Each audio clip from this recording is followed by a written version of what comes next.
These wooden blocks held our old dinghy davits and were beginning to rot. They were also starting to leak. It was time for something new, but first we have to get them off the deck.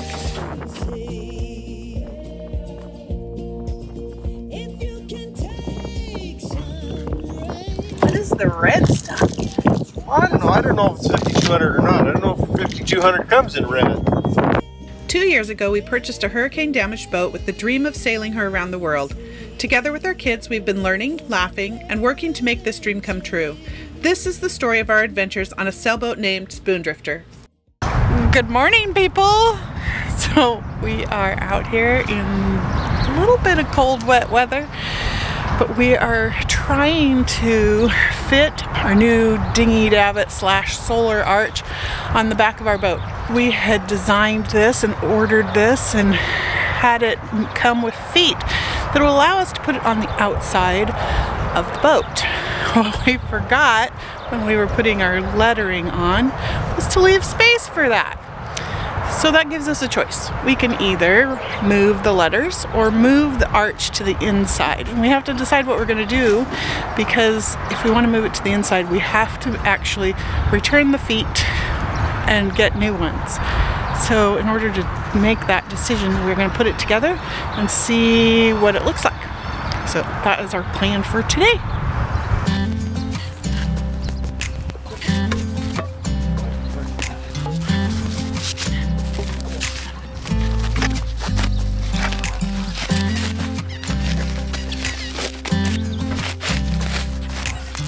Got enough bubble wrap?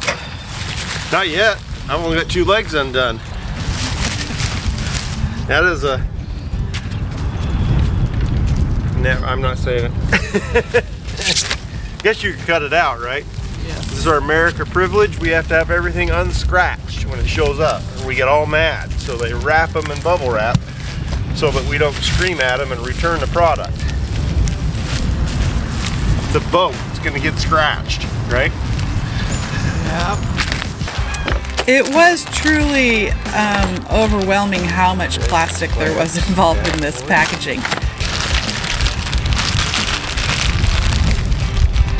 And putting the O-rings back into the boat.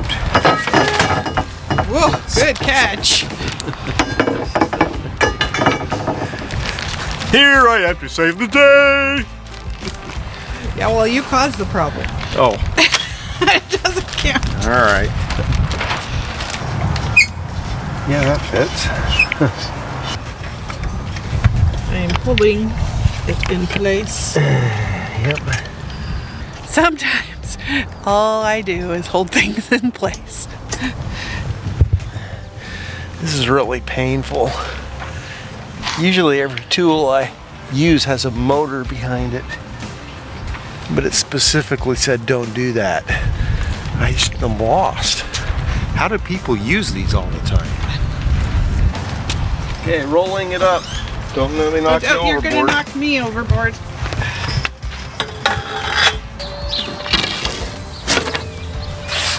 That's reasonably close. Alright, now what are we doing? Well, now we need to figure out how to brace this up. See, here's the idea behind that. Has something sticking to that. If you want to know where this goes, it has to be lined up with the line. If it's like this, I know it's crooked, right? Or like this, I know it's crooked. So even if I'm out here, if I can measure this line, I know it's straight, square, okay? Yeah. That cleat is a big challenge.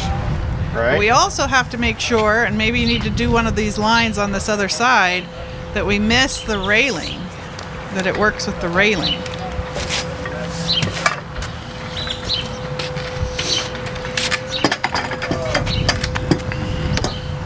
It does not.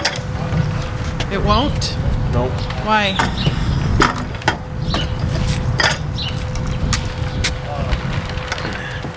Look at where the back leg is in relation to the cleat if I do this, right?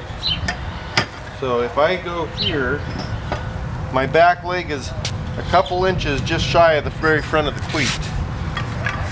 So if I come over here and I try to put the back leg in the same spot, well, I'm you hitting could the railing right here. You could bring it in. Bring what in? Straighten it up. This direction? Yeah. Well, we don't want to. We're trying to make it as wide as possible. We can move this railing though. Move the railing where? Further back? So you're saying because we need to rebed it and take it off and just move it to fit what we need. I mean, that one's already off, so. Right. Okay, let's take it off. I mean, that's. You're right. Let's take it off. I'm itching to take it off. Do we have access to these screws? I don't remember how we got those off. We just unscrewed them. We didn't have to. They're not even bolted. Oh. Which is why we were redoing them. Which is why we're redoing it, because it's just screwed into the deck, which is wrong. That's why we were going to take them off and redo them anyway. Of course, these look like they're more professionally done than that side. That side had regular screws. This side has a completely different screw. This might be factory. They might have redid that side.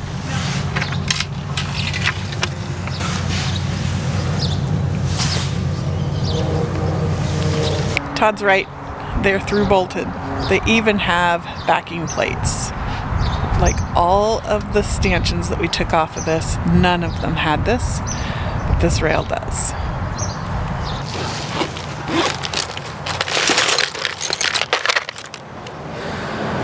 Screwdriver should work. 7/16 should work. Wrenches. 3 screws. You're gonna have to unscrew them. I will try and get a wrench on it and tell you when I'm ready. So why don't I get to use an electric one? Well,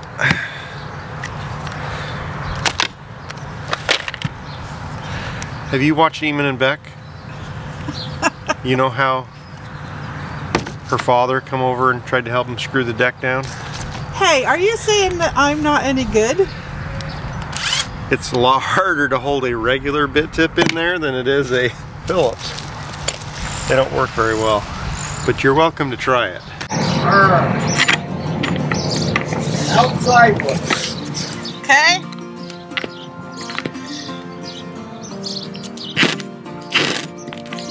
Sure it's going in reverse.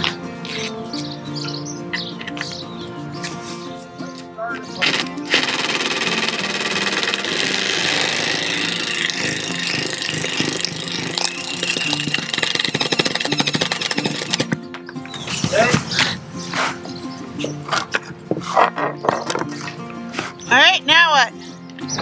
Many of these bolts are covered in goop, probably 5200. Some of them are also bent. Both of these make getting them out a real challenge.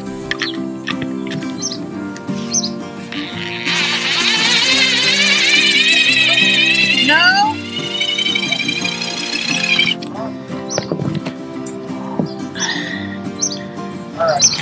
Yep, I got it.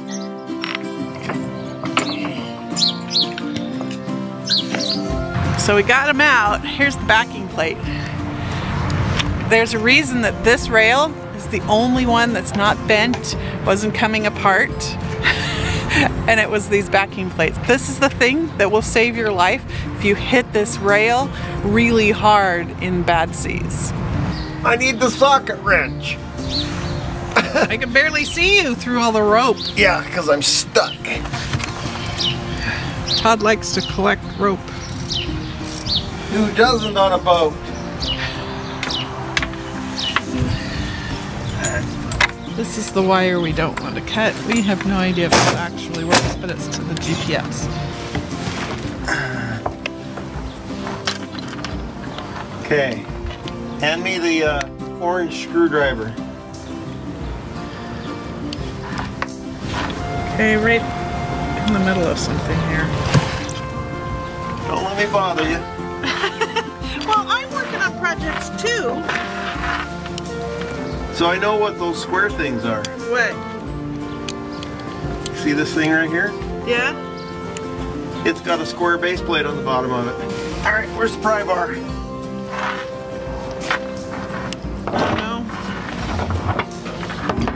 Under your ropes? Hold on, I gotta find it.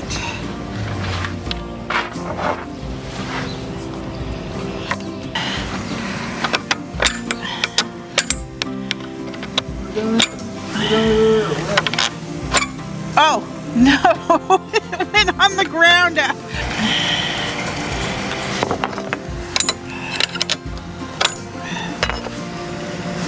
Might still be down This one has a bent head also. Oh, shit.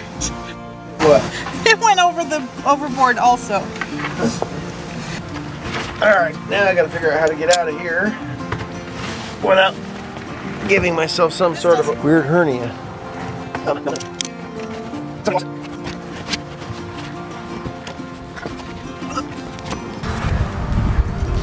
Where are we putting screws and nuts and bolts? Right there in the corner? Yeah. Phew! It's like a tool bag exploded up here. Hold on. The tool bag exploded, but you participated. So now you know that it's not just me that does this. It's what happens when you open a tool bag. It explodes and vomits everywhere. No, it's when you start a project, your That's tool right. bag explodes. Yes. Don't fall off.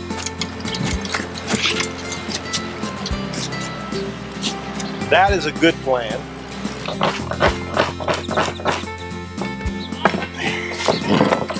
Put your shoulder into it.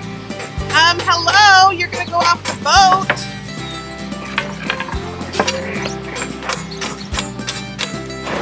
It's still got the backing plate on it, right? Yeah. And it may just be that those bolts are just really glued to that backing plate. See if they'll move now.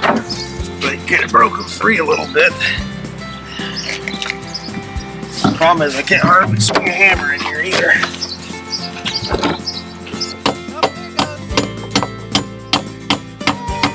Well, that took a while, but we finally got it off.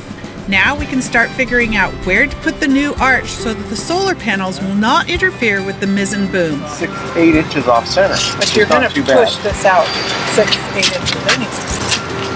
Yes.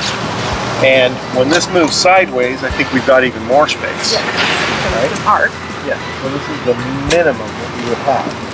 Can I stop filming? We stand around talking about how to make things work a lot. Then eventually the camera gets put down and forgotten. But this is basically what it's going to look like.